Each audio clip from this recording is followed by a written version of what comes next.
వాగ్దానం మరొకసారి మనం చదువుకుందాం. యెషయా పుస్తకం 35వ అధ్యాయము 4వ వచనం. తత్తరిల్లు హృదయాలతో ఇట్లనుడి, భయపడక ధైర్యముగా ఉండుడి, భయపడక ధైర్యముగా ఉండుడి, ప్రతిదండన చేయుటకై మీ దేవుడు వచ్చుచున్నాడు, మీ దేవుడు వచ్చుచున్నాడు, ప్రతిదండనను దేవుడు చేయదగిన ప్రతి కార్యమును ఆయన చేయును, ఆయనే వచ్చి తానే మిమ్ములను రక్షించును. దేవునికి మహిమ కలుగును గాక. చెప్దాం చేతులెత్తి హల్లెలూయా, హల్లెలూయా. ప్రియమైన దేవుని బిడ్డలారా, దేవుడి సంవత్సరం మనకి ఇచ్చినటువంటి ఒక అద్భుతమైనటువంటి వాగ్దానం. దేవుడు తానే వచ్చి మిమ్మలను రక్షించును. నూతన సంవత్సరపు వర్తమానంలో ఆయన వచ్చి ఎవరిని రక్షిస్తాడో, ఎలా రక్షిస్తాడో మనం కొన్ని విషయాలు ధ్యానం చేశాం. ఈ రోజున కూడా అదే వాక్య భాగంలో నుంచి కొన్ని మాటలు మనం నేర్చుకుందాం. ముందు చూడండి ప్రియ దేవుని బిడ్డలారా, తానే వచ్చి మిమ్మలను రక్షిస్తాడు అంటే గతంలో ఆయన రాక మునుపు మనం కొంతమంది మీద ఆధారపడతా ఉంటాం. వాళ్ళు మనకు సహాయం చేస్తారని, వాళ్ళు మన కన్నీరు తుడుస్తారని, వాళ్ళ మన బాధలు ఓదారుస్తారని, వాళ్ళు మనకు తోడుగా ఉంటారని మనము మనుషులైతేనేమి, బంధువులనైతేనేమి, రక్త సంబంధికులనైతేనేమి, ఇలా ఆత్మీయులైతేనేమి ఎంతోమంది మీద మనం ఆధారపడి ఉంటాం, ఎంతోమందిని మనం నమ్ముకొని ఉంటాం. కానీ వాళ్ళెవ్వరు కూడా శాశ్వతం కాదు. ఒకరోజు వాళ్ళందరూ కూడా మిమ్మలను విడిచిపెడతారు. వాళ్ళ అక్కర్లు, అవసరతలు, బాంధవ్యాలు కొంత మట్టుకు మాత్రమే అని దేవుడు చెప్పకే ఆ మాటలో మనకు చెప్తున్నాడు. కాబట్టి నేనే వచ్చి మిమ్మలను అన్ని విషయాలలో రక్షిస్తాను. దేవునికి స్తోత్రం, హల్లెలూయా. అంటే ఆ వాక్య భాగంలో మనం నేర్చుకోవాల్సిన పాఠం ఏంటంటే ప్రియ దేవుని బిడ్డలారా, అందరూ సహాయం చేస్తారు కానీ కొంతకాలమే, అందరూ తోడు ఉంటారు కానీ కొంతకాలమే, అందరూ ఆదరించినట్లుగా మాట్లాడతారు అది కొంతకాలమే, అందరూ చేయూతనిచ్చినట్లుగా మానవత్వాన్ని వ్యక్తపరుస్తారు అది కూడా కొంతకాలమే. కానీ శాశ్వతమైన ప్రేమతో ప్రేమించిన వాడు అంతము వరకు మనల్ని కాపాడుటకు యుగ సమాప్తి వరకు నేను మీకు తోడై ఉంటాను అన్నాడు. దేవునికి స్తోత్రం, హల్లెలూయా. అయితే ప్రియ దేవుని బిడ్డలారా, ముందు తానే వచ్చి అన్నాడు. అయితే తాను ఎవరో ముందు మనకు తెలియాలి. ఒక వ్యక్తితో స్నేహం చేసేటప్పుడు ఆ వ్యక్తి గుణాలు, బుద్ధులు తెలియకపోతే మనం అతనితో స్నేహం చేసి నష్టపోతాం. ఒక వ్యక్తిని మన ఇంట్లో ఆశ్రయం ఇచ్చేటప్పుడు ఆ వ్యక్తి ఎవరో మనకు తెలియకపోతే ఆ వ్యక్తికి మనం ఆశ్రయం ఇవ్వలేం. ఒక వ్యక్తిని నమ్మి మనం డబ్బు ఇచ్చేటప్పుడు ఆ వ్యక్తి యొక్క మంచితనం ఏమిటో, ఆ వ్యక్తి యొక్క గుణగణాలు ఏమిటో తెలియకపోతే ఆ డబ్బును మనం ఇవ్వం. అంటే ఒక వ్యక్తిని చేర్చుకునే ముందు, ఒక వ్యక్తిని నమ్మి డబ్బు ఇచ్చే ముందు, ఒక వ్యక్తిని నమ్మి మన పిల్లల్ని వాళ్ళతో పంపే ముందు వాళ్ళ గుణగణాలు తెలుసుకునే మనం ప్రవర్తిస్తాం. అలాంటిది మన పక్షాన రక్షిస్తాను అన్న దేవుడెవరో మొదట మనకు తెలియకపోతే మనమైన ప్రభావం ఏమిటో మనం కనబరుచుకోలేం. దేవునికి స్తోత్రం. చూడండి, ఒకరోజు మోషేని దేవుడు ఐగుప్తు దేశానికి పంపుతూ, మోషే, నా ప్రజలను విడిపించడానికి నేను నిన్ను పంపుతున్నాను, నువ్వు జాగ్రత్తగా వెళ్ళి నేను చెప్పినట్లు నువ్వు చెయ్యి అన్నాడు. అప్పుడు మోషే ప్రభువుని అడుగుతున్నాడు, ప్రభువా, నువ్వు నన్ను వెళ్ళమంటున్నావు బాగానే ఉంది, ఫరో అడుగుతాడు నన్ను, నువ్వు ఎవరు పంపితే వచ్చావు, అసలు నువ్వెవరు తాలూకు, నిన్ను పంపినవాడు ఎవరయ్యా అని నన్ను ప్రశ్నిస్తే నేను అతనికి ఏం చెప్పాలి అని అడిగాడు. ఒక మనుషులు మాట్లాడుకున్నట్లుగా వాళ్ళిద్దరు మాట్లాడుకున్నారు. అప్పుడు దేవుడు అంటాడు, నేను ఉన్నవాడను అనువాడను అని ఆయనతో చెప్పు. దేవునికి స్తోత్రం కలుగునుగాక.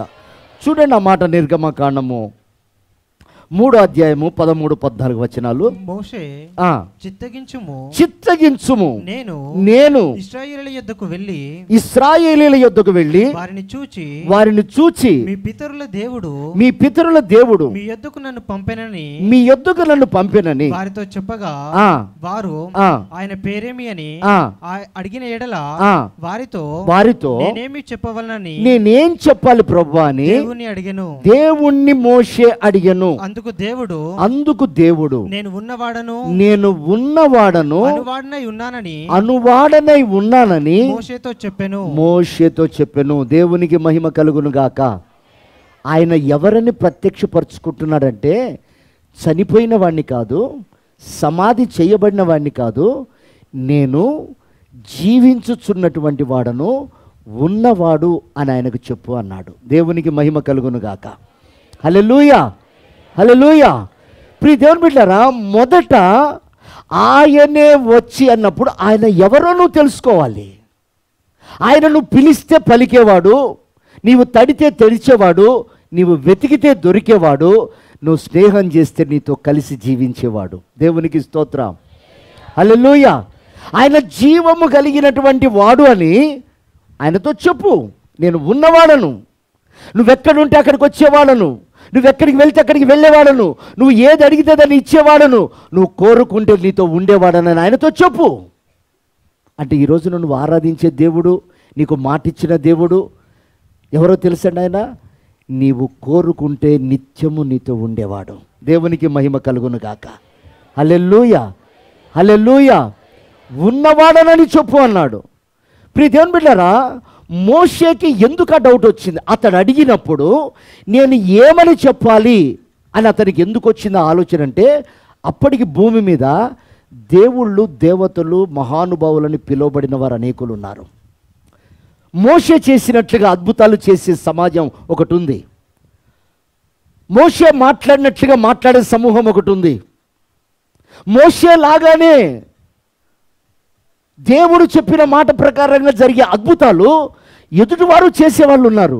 అందుకే అతడు మనస్సులో గ్రహించి, ప్రభువా, అనేక మంది నీ పేర్లు వచ్చిన వాళ్ళు ఉన్నారు కదా, అనేక మంది అద్భుతాలు చేసేవాళ్ళు ఉన్నారు, అనేక మంది దేవుళ్ళుగా పిలువబడేవారు ఉన్నారు, అనేక మంది ఈ నీలాగే ప్రవర్తించేవారు ఉన్నారు, మరి నేను ఎవరని చెప్పాలి అంటే అవన్నీ కూడా మృతమయ్యేవి, నేను ఉన్నవాడనని చెప్పు అన్నాడు. దేవునికి స్తోత్రం. హల్లెలూయా. చూడండి, ఆ మాట అపోస్తలుడైన పౌలు కూడా కొరింథీ సంఘానికి రాస్తూ ఒక మాట అంటాడు. కొరింథీలకు రాసిన మొదటి పత్రిక 8వ అధ్యాయము 5-7 వచనాలు మనం చదువుదాం. దేవతలనబడిన వారును ప్రభువులనబడిన వారును అనేకులున్నారు.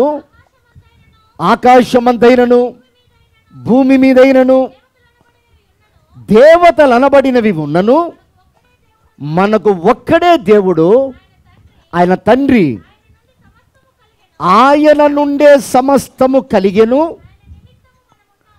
ఆయన నిమిత్తము మనమున్నాము, మరియు మనకు ప్రభు ఒక్కడే, ఆయన పేరే యేసు క్రీస్తు. చప్పట్లు కొట్టి ప్రభుని కనపరుద్దామా?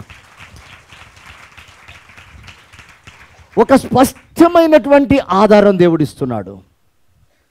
దేవుళ్ళు, దేవతలు, మహానుభావులు అనబడేవారు ఉన్నను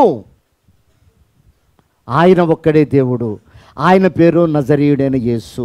దేవునికి స్తోత్రం. హల్లెలూయా. మరి ఆ దేవుళ్ళు, దేవతలు ఏమయ్యారయ్యానంటే వాళ్ళందరూ లేరు అని ప్రభు చెప్తూ అంటాడు, నేను మాత్రం ఉన్నవాడనని చెప్పు అన్నాడు. దేవునికి మహిమ కలుగును గాక. హల్లెలూయా.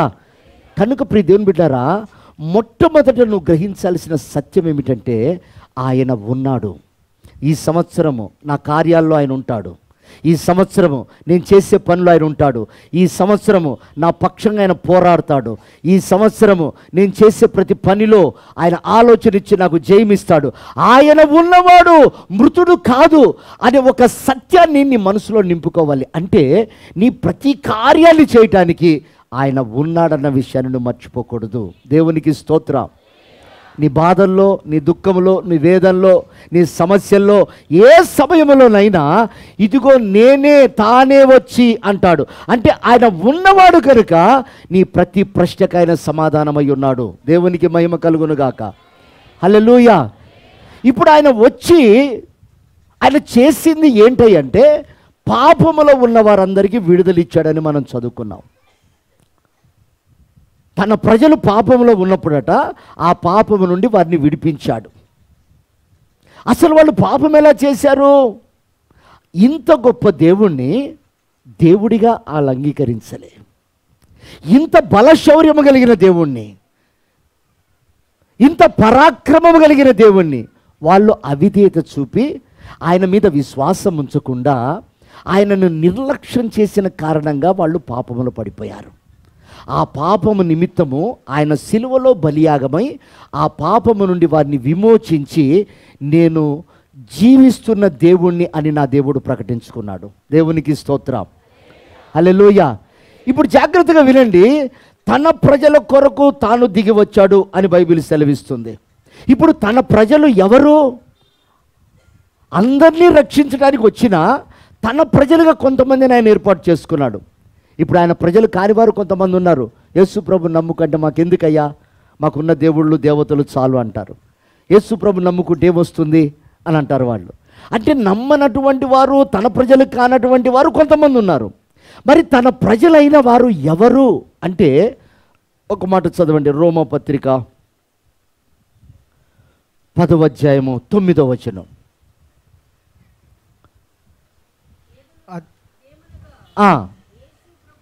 యేసు ప్రభువని మీ నోటితో ఒప్పుకొని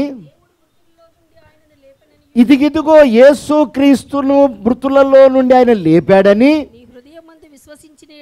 నీ హృదయమందు విశ్వసించిన ఎడల నీవు రక్షించబడుదువు.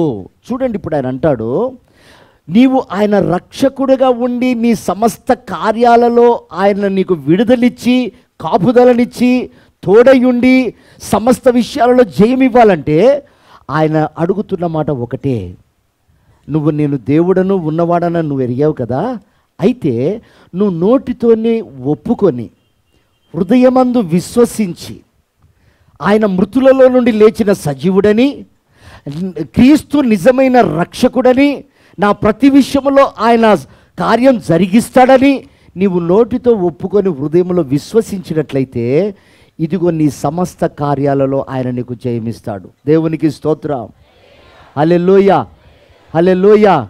ఇదెవరు? రక్షించబడే వారి కొరకు సువార్త అనుకుందాం. రక్షించబడే వారి కొరకు ఒక సువార్త. ఏమి? ఇప్పుడు వాళ్ళు ఒప్పుకోవాలి, మనం ఒప్పుకున్నాం ఆయన సొంత రక్షకుడని, హృదయంలో విశ్వసించాం. ఈ రోజున ఆ వాగ్దానాన్ని ఎత్తిపెట్టి మనం ఏం చేస్తున్నామంటే ఈ సంవత్సరం అంతా ఆయన రక్షణ వలయంలో మనల్ని కాపాడతాడని. దేవునికి స్తోత్రం, హల్లెలూయా.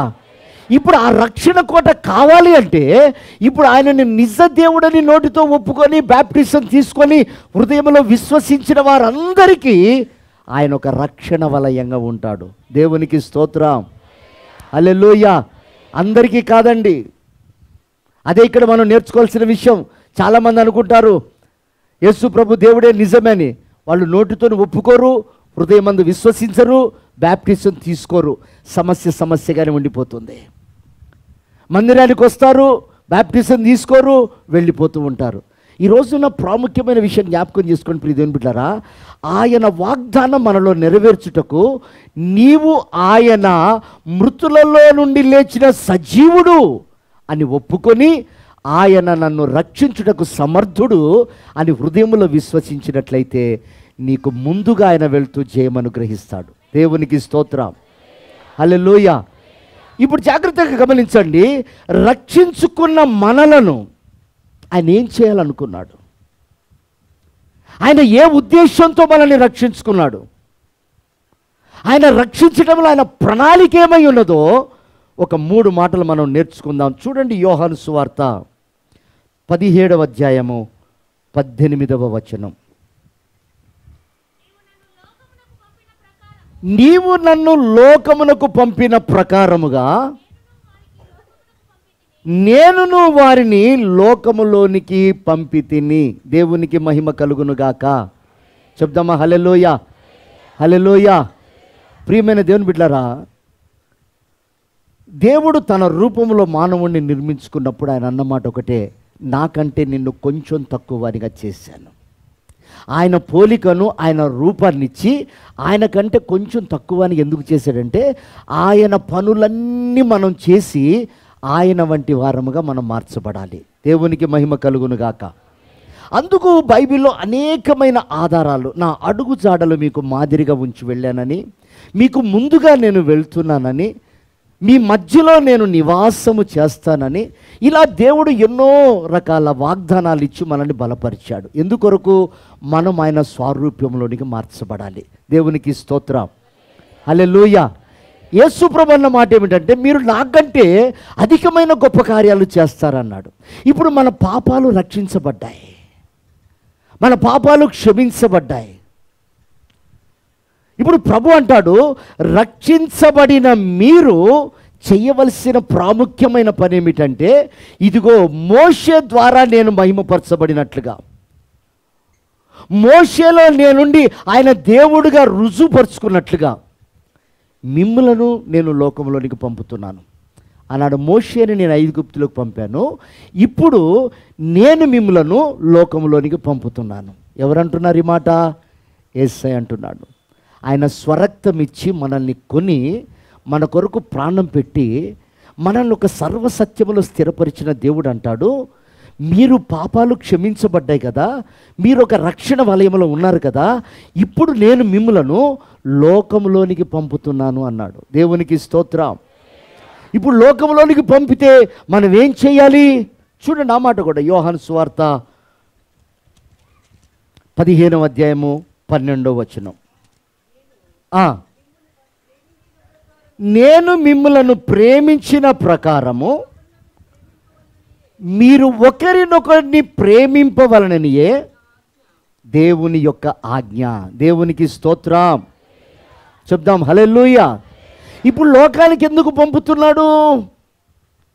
తిరస్కరించే మనుషులు వాళ్ళు, వ్యతిరేకించే మనుషులు వాళ్ళు, అవమానించే మనుషులు వాళ్ళు, తిరుగుబాటు చేసే మనుషులు వాళ్ళు, ఆ మనుషుల మధ్యలోని గట మనలను దేవుడు పంపుతూ అంటాడు, నేను నిన్ను ప్రేమించినట్లుగా.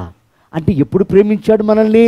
మనం పాపములు ఉన్నప్పుడు ప్రేమించాడు, తల్లి గర్భంలో పిండమై ఉన్నప్పుడు ప్రేమించాడు, మనం ఎదుగుతున్నప్పుడు, మనం చేసిన అతిక్రమ క్రియల్లో ఉన్నప్పుడు మనల్ని ప్రేమించాడు, మనం ఆయనకు విరోధులమై ఆయనను నానా రకాలుగా హింసించినప్పుడు ఆయన మనల్ని ప్రేమించాడు, ఆయనను దూషిస్తూ మన స్వ ఇచ్ఛలను నెరవేర్చుకున్నప్పుడు ఆయన మనల్ని ప్రేమించాడు, మన సుఖభోగాలు అనుభవిస్తూ దేవుణ్ణి ధిక్కరించినప్పుడు ఆయన మనల్ని ప్రేమించాడు.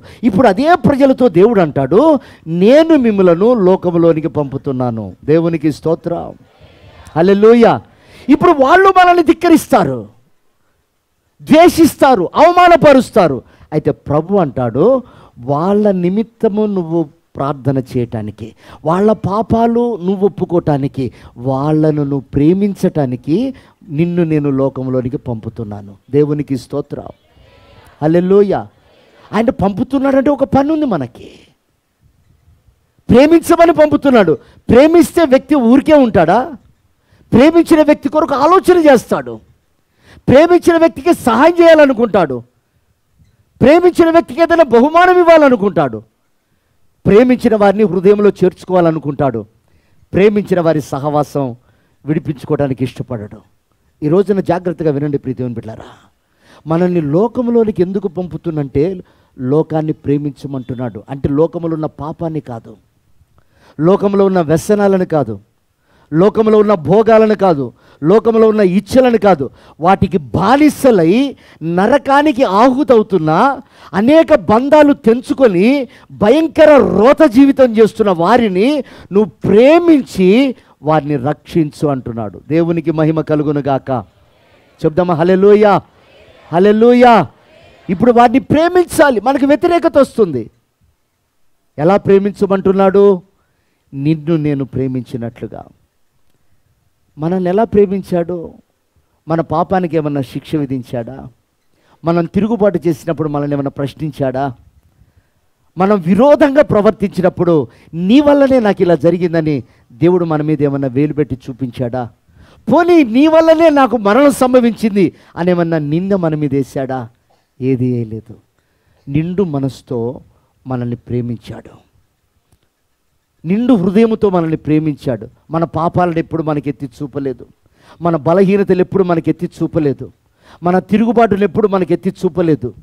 అదే సమయంలో మనలను గూర్చి పొరుగు వారికి ఏం చెప్పలేదు.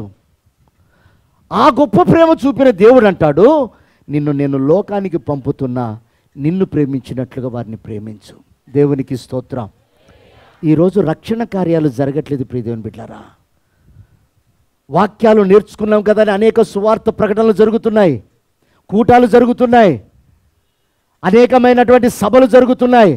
కానీ రక్షణ కార్యం ఎక్కడయ్యా ఉందనంటే ఆయన ప్రేమను నువ్వు లోకంలో కనబరచటమే గొప్ప రక్షణ కార్యం. దేవునికి స్తోత్రం.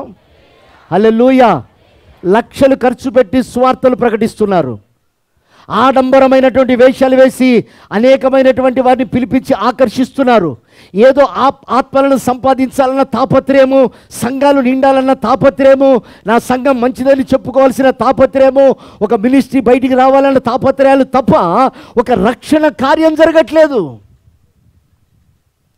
ఆ రక్షణ కార్యాన్ని గురించిన ప్రభు అంటాడు, నేను మిమ్మల్ని ప్రేమించినట్లుగా మీరు లోకమును ప్రేమించుటకు నేను మిమ్మల్ని లోకానికి పంపుతున్నాను. దేవునికి స్తోత్రం. ఈరోజు చాలాసార్లు లోకంలో వాళ్ళని చూసినప్పుడు మనమేదో పరిశుద్ధులమని అసహించుకుంటూ ఉంటాం, మనమేదో పవిత్రులమని అసహించుకుంటూ ఉంటాం. ప్రియ దేవుని బిడ్డలారా, వాళ్ళ గురించి అంగలార్చే వాళ్ళు ఎవరు, వాళ్ళ గురించి పూటపడే వారెవరు? నిన్ను ఒక ఉపదేశ క్రమంలో స్థిరపరిచి ఆయన ఎవరో, ఆయన ప్రభావం ఏమిటో, ఆయన మోషే ద్వారా ఎవరిని రక్షించుకోవటానికి ఆయన ఉన్నవాడని చెప్పాడో ఆ దేవుడు ఈరోజు మనతో మాట్లాడుతున్నాడు. సంపాదించుకోవటానికి నా దేవుడు ఉన్నాడని చెప్పమల్లే, ఆరోగ్యం ఇవ్వటానికి నా దేవుడు ఉన్నాడని చెప్పమల్లే, ఇదిగో ఆ రక్షణ కార్యము జరగటానికి, వాళ్ళ మధ్యలో అద్భుతాలు చేసి వాళ్లకు విడుదల కలగటానికి వాళ్ళ దేవుడు ఉన్నవాడని చెప్పు అన్నాడు. దేవునికి స్తోత్రం. ఈ రోజున ప్రియమైన దేవుని బిడ్డలారా, మనతో ఉన్నవాడు ఆశించేది ఒకటే, నిన్ను వలె వారిని ప్రేమించు. ఈ మాట నీ హృదయంలో నింపుకోగలిగితే నీ ఇంట్లో నీకు వ్యతిరేకంగా ఉన్నవన్నీ కూడా అనుకూలంగా మార్చబడతాయి. దేవునికి స్తోత్రం. ఈ సంవత్సరంలో మీరు ప్రయత్నం చేయండి. ఇంట్లో ఉన్న వ్యతిరేకులతో మనకు నొప్పే, వ్యసనాలతో ఉన్న వారితో నొప్పే, మాటలతో గాయపరిచే వారితో నొప్పే.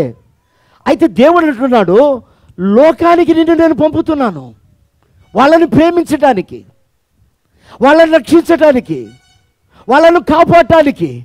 నిన్ను వలే వారిని ప్రేమించు. ఇప్పుడు ఆ బలహీనతలను బయట చెప్పుకోకుండా, ఆ బాధలను గుండెల్లో దాచుకొని, ఆ వేదనను అనుభవిస్తూ ఆ ప్రేమను నువ్వు వ్యక్తపరచగలిగితే ఈ సంవత్సరం ముగింపులో ఆ భర్త మందిరంలో కూర్చుంటాడు. దేవునికి మహిమ కలుగునుగాక. చెప్దామా హల్లెలూయా, హల్లెలూయా. ప్రియ దేవుని బిడ్డలారా, దేవుడు ఒక ముళ్ళును తప్పకుండా పెడతాను అన్నాడు.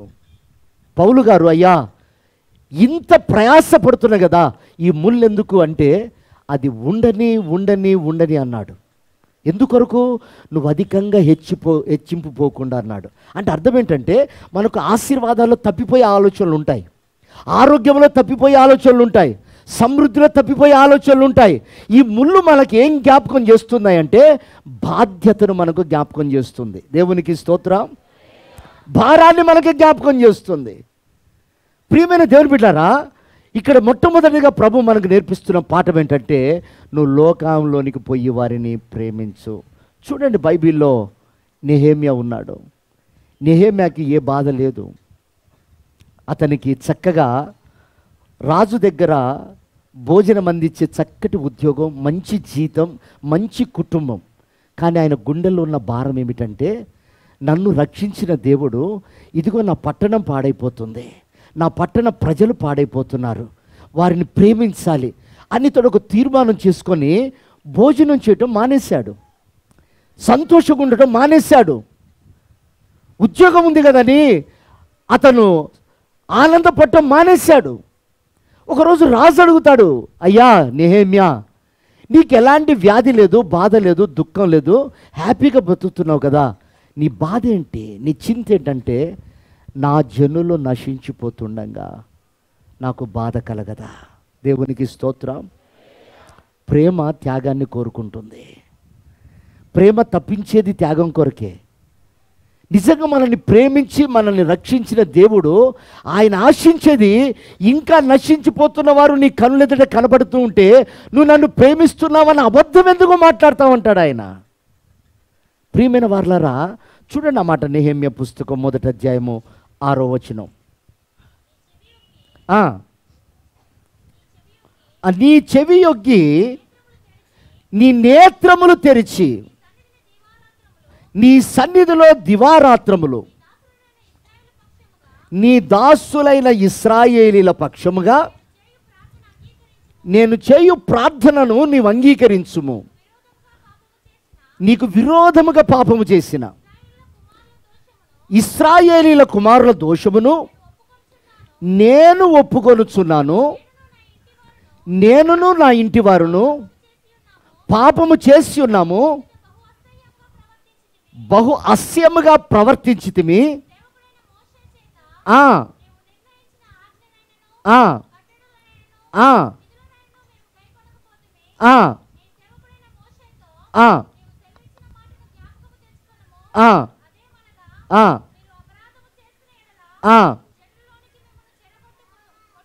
ఆ ఆ మీరు నా వైపు తిరిగి నా ఆజ్ఞను అనుసరించి నడిచిన ఎడల భూదిగంతముల వరకు తోలివేయబడినను అక్కడ నుండి మిమ్ములను కూర్చి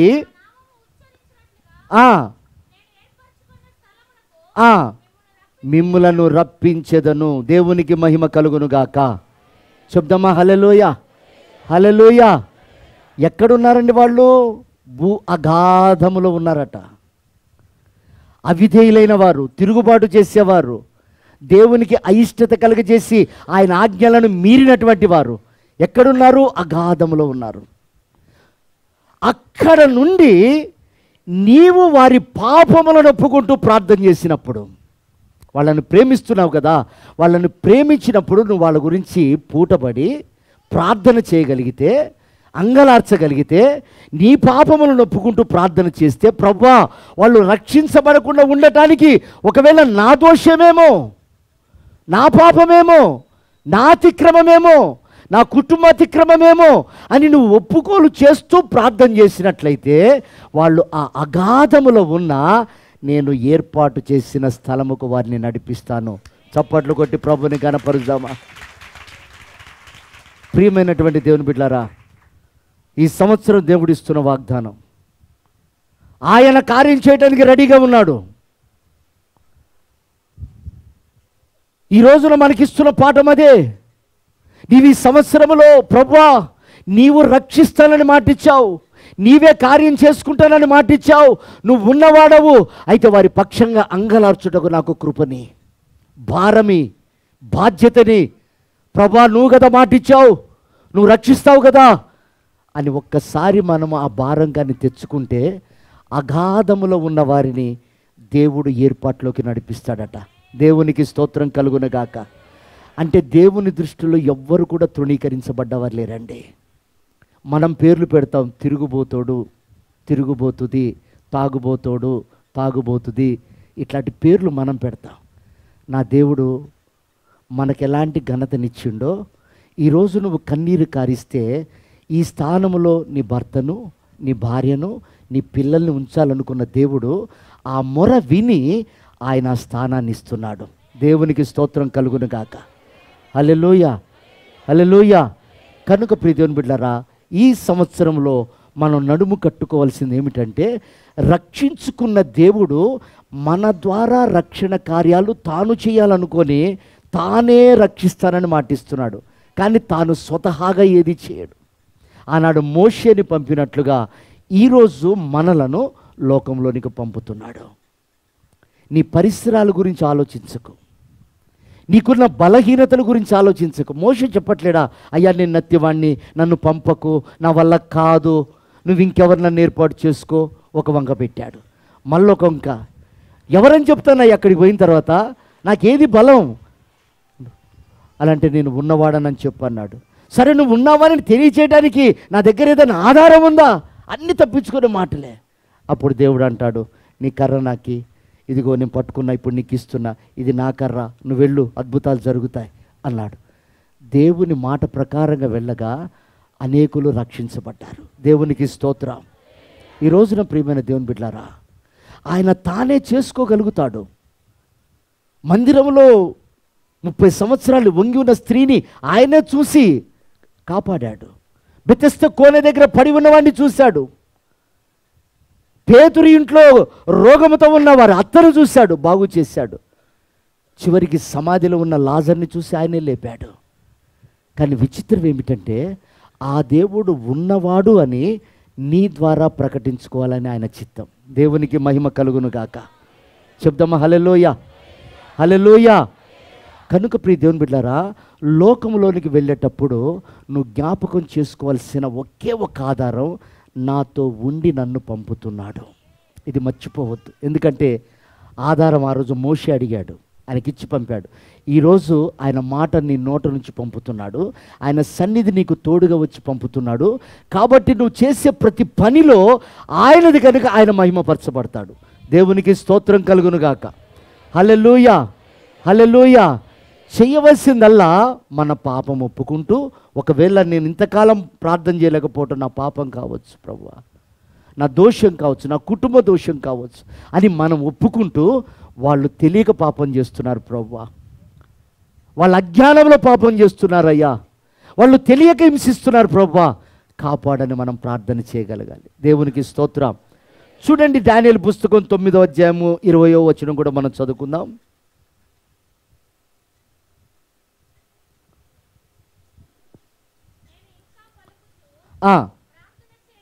ఇంకా పలుకుచు ప్రార్థన చేయొచ్చు పవిత్రమైన పర్వతము కొరకు నా దేవుడైన యెహోవా ఎదుట నా పాపమును నా జనుల యొక్క పాపమును ఒప్పుకొనుచు నా దేవునికి నేను విజ్ఞాపన చేయుచుంటిని. దేవునికి స్తోత్రం. చెప్దాం హల్లెలూయా. ఇప్పుడు ఇతను ఏం చేస్తున్నాడు? లోకంలోనికి పంపబడిన వాడు ఏం చేస్తున్నాడు? తన పాపములను, తన వారి లోకంలో ఉన్న వారి పాపములను ఒప్పుకుంటూ ప్రార్థన చేశాడు. ఆ ప్రార్థన ఎంత ఫలితం ఇచ్చిందంటే ప్రియ దేవుని బిడ్డలారా, రాజు యొక్క మనస్సును మార్చగలిగిందట. దేవునికి మహిమ కలుగును గాక. చెప్దామా హల్లెలూయా. నీ ప్రజల క్షేమము నిమిత్తము నేను సింహాసనాలను మారుస్తాను అన్నాడు దేవుడు. ఎవరి వలన? మన ప్రార్థన వలన, మన క్షేమం వలన. కాబట్టి సంగమా, మనము ప్రార్థన చేసినప్పుడు శాసనాలను మారుస్తున్నాడు దేవుడు. షడ్రక్, మేషక్, అబేద్నెగో, దానియేలు వాళ్ళు ప్రార్థన చేసినప్పుడు రాజు మనోనేత్రాలు వెలిగింపబడి వారి దేవుడే నిజమైన దేవుడు, వారి దేవుణ్ణే మనం ఆరాధించాలని ఆ రాజు ఒప్పుకున్నాడు. దేవునికి స్తోత్రం. ఒక అన్యరాజు, ఒకవేళ ఈ రాజుల మనసు మారుస్తాడేమో దేవుడు. ఈ నాయకుల మనసు మార్చి, ఇదిగో ఇప్పటికే ఎన్నో రకాలుగా ఆ దేవుని ప్రేమను గురించి ప్రకటిస్తున్నారు, దేవుడు నిజమైన వాడని ప్రకటిస్తున్నారు. ఒకవేళ దేవుడే కానీ వాళ్ళను మార్చగలిగితే చట్టము మార్చగలిగిన శక్తి వాళ్ళకు దేవుడిస్తాడు. దేవునికి స్తోత్రం కలుగును గాక. హల్లెలూయా, హల్లెలూయా. నీవు లోకానికి వెళ్ళి లోకాన్ని ప్రేమిస్తూ నీ బాధ్యత నెరవేరిస్తే చాలు, ఆయనే వాళ్ళ మనస్సును మారుస్తాడు, ఆయనే వాళ్ళ మనోనేత్రాలు వెలిగిస్తాడు, ఆయనే సింహాసనం మీద నుండి వారిని దింపి దేవుని బిడ్డలను కూర్చోబెట్టగలుగుతాడు. ప్రియ దేవుని బిడ్డరా, ఈ రోజున రక్షించబడ్డ మన జీవితంలో ఎంత బాధ్యతను దేవుడు పెట్టాడో జ్ఞాపకం చేసుకోండి. మనం చేయాల్సిన పని ఏమి లేదు.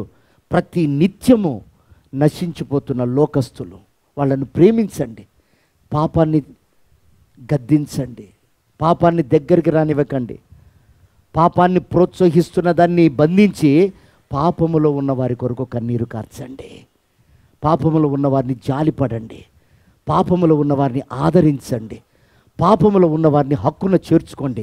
అది ప్రేమ. ప్రియమైన దేవుని బిడ్డలారా, వారిని ధిక్కరించడం కాదు, వాళ్ళని తృణీకరించడం కాదు, వాళ్ళని ప్రేమించి వాళ్ళ గురించి ప్రార్థన చేస్తావని నిన్ను దేవుడు లోకంలోనికి పంపిస్తున్నాడు.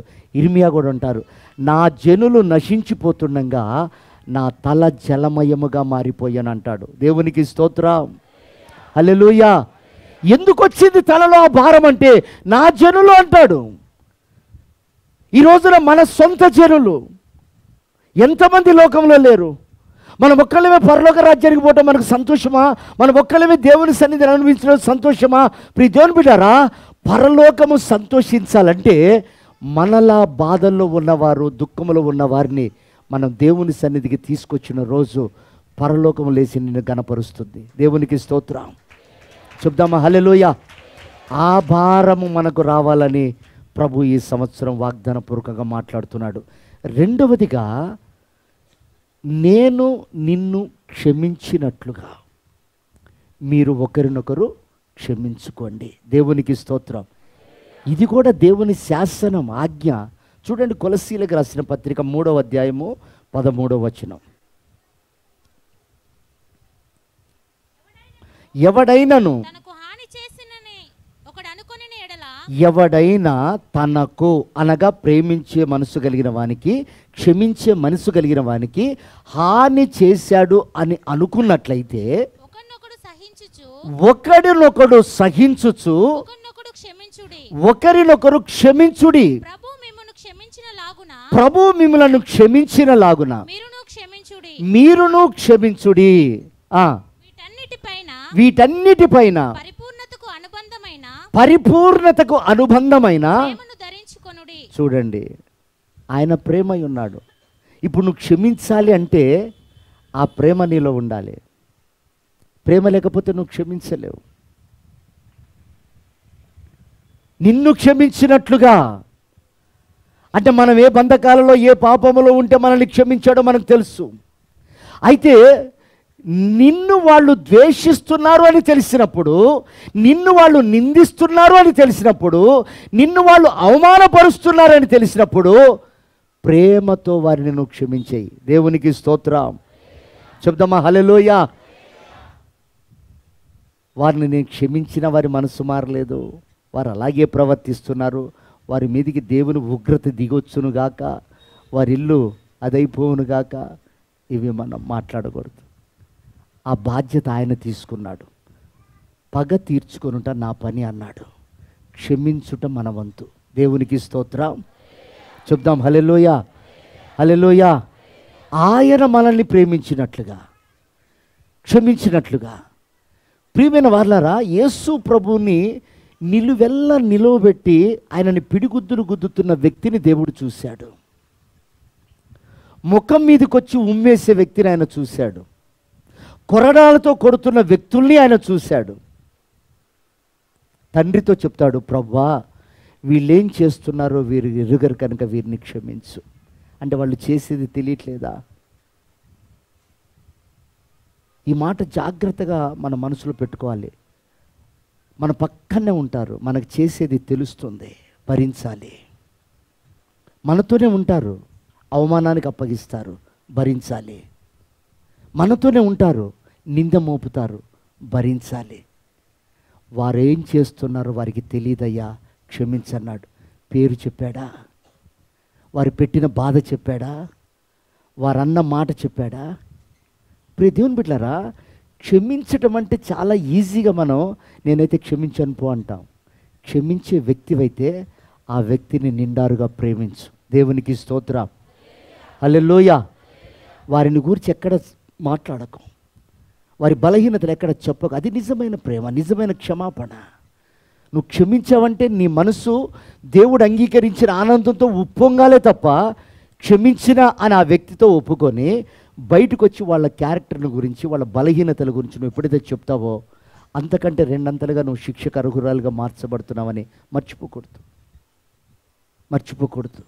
ప్రియదేవుని బిడ్డలారా, రెండవదిగా మొదట ప్రేమించాలి, అలాగే వారి గురించి ప్రార్థన చేయాలి. రెండవది క్షమించాలి, బలహీనతలు దాచిపెట్టాలి. వాటిని ఎక్కడ కూడా చెప్పి వాళ్ళని బలహీనపరచకూడదు. నువ్వు క్షమించావు అంటానికి రుజువే అది. నేను క్షమించానని చెప్పి బహిర్గతం చేయటం, క్షమించానని చెప్పేసి బాహటంగా మాట్లాడటం అది సరి అయింది కాదు. అప్పుడు ఈ క్రియలన్నీ చేసినప్పుడు దేవుడు అంటాడు, నేనే వచ్చి మీకు నియమించిన స్థలమునకు నేను కొనిపోతాను. దేవునికి మహిమ కలుగును గాక. చదువుదాం యోహాను సువార్త 14వ అధ్యాయము 2వ వచనం. నా తండ్రి ఇంట అనేక నివాసములు కలవు, లేని ఎడల నేను మీతో చెప్పుదును, మీకు స్థలము సిద్ధపరచనని వెళుతున్నాను. నేను వెళ్ళి స్థలము సిద్ధపరచని ఎడల నేనుండు స్థలములో మీరును ఉండులాగున నేను మరలా వచ్చి నా యొద్ద ఉండుటకు మిమ్ములను తీసుకొని పోవుదును. దేవునికి మహిమ కలుగును గాక. చెప్దాం హల్లెలూయా, హల్లెలూయా. మొట్టమొదటి మాట ఆయన అంటాడు, కలవరపడకండి, ఆయనే వచ్చి మిమ్మల్ని రక్షిస్తాడు. ఈ చివరి మాటలు ఆయన అంటాడు, మీ హృదయములను కలవరపడనివ్వకండి. ఇదిగో మీరు లోకములోనికి వెళ్ళండి, ప్రేమించండి, వాళ్ళ గురించి ప్రార్థన చేయండి, మీ హృదయాలు కలవరపడనీకండి. అలాగే మీరు మిమ్మల్ని వల్లే వారిని క్షమించండి, వారి పాపాలు ఎక్కడ చెప్పకండి. ఇదిగో మీ హృదయాలను కలవరపడనీకండి. మీకు మాట ఇచ్చిన ప్రకారంగా నేనొచ్చి కడవరి రక్షణలో నేను మిమ్మల్ని కొనిపోతాను. దేవునికి మహిమ కలుగును గాక. చెప్దామా హల్లెలూయా, హల్లెలూయా. ప్రియమైన దేవుని బిడ్డలారా, ఆయన ఏ మాట అయితే ఇచ్చాడో ఆయనతో యుగ యుగములు ఉండుటకు మన కొరకు స్థలము సిద్ధపరిచి ఆ స్థలములో ఆయన ఉండు స్థలములో మనం ఉండునట్లుగా ఆయన ఏ మాట అయితే ఇచ్చాడో ఆ మాట నిమిత్తమైన త్వరగా రాబోతున్నాడు. ఆయన వచ్చు వరకు మనం చెయ్యవలసిన పనులివే. నిన్ను వలె నీ పొరుగు వారిని ప్రేమించు. ఆ ఒక్క పని నువ్వు చేస్తే ఈ సంవత్సరంలో ఎన్ని ఆత్మలు సంపాదించగలుగుతావో. నువ్వు అనుకుంటున్నావు, నేను స్వార్థ చేయలేకపోతున్నా, నేను పరిచర్య చేయలేకపోతున్నా, నేను దేవుని సేవ చేయలేకపోతున్నా, నేను దేవునిలో ఉన్నానా లేదా, అసలు నాది పిలిపేనా కాదా అని నువ్వు సతమతంలో ఉండి ఉండవచ్చు. ప్రియ దేవుని బిడ్డలారా, ఇదిగో దానికి ఒకటే మూల పాఠము, నీవు లోకాన్ని ప్రేమించు, వారి గురించి భారం తెచ్చుకో. అది నీ ఇంట్లో సమస్య కావచ్చు, నీ కుటుంబ సమస్య కావచ్చు, నీ రక్త సంబంధికుల సమస్య కావచ్చు, లోకము సమస్య కావచ్చు. అదేదైనా సరే నిన్ను ఆయన పంపుతున్నాను అన్నాడు. నిన్ను నమ్మి పంపేటప్పుడు ఆయన నీతో వస్తున్నాడన్న విషయం మర్చిపోకు, ఆయన కార్యాలు చేయటానికి. కనుక సంగమా, రాకడ సమీపంగా ఉంది. ఈ సంవత్సర ప్రారంభంలో ప్రభు మనల్ని పురిగొల్పుతున్నాడు, మన బాధ్యతను గుర్తు చేస్తున్నాడు. ఆయన మనతో ఉండి ఆయన చేయవలసిన కార్యాలేమో ఆయన తెలియజేస్తున్నాడు. కనుక మన మనోనేత్రాలు వెలిగింపబడి మన మనస్సును కట్టుకొని ఆయన ఉన్నాడు కనుక నాతో పని జరిగించుకుంటాడు అనే ఒకే ఒక విశ్వాసముతో మనం ముందుకు సాగుతూ ప్రభు చిత్తాన్ని నెరవేరుద్దాం. అట్టి కృపా ప్రభు మనందరికీ దయచేయును గాక.